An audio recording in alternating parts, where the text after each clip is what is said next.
नमस्ते आञ्जनेयाय वायुपुत्राय धीमते रामदूताय महते सुग्रीवसचिवाय च नमोऽस्तु ते महावीर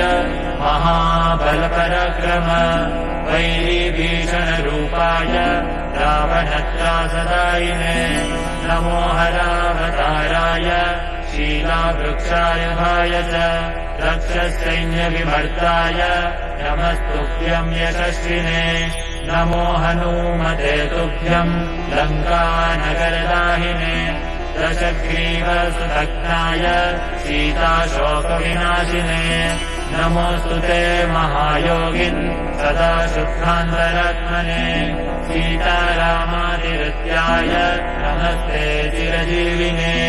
नमः कपीन्द्रते नित्यम् सर्वरोगविनाशिने भूतप्रेतपिशाचादि भयभद्रावण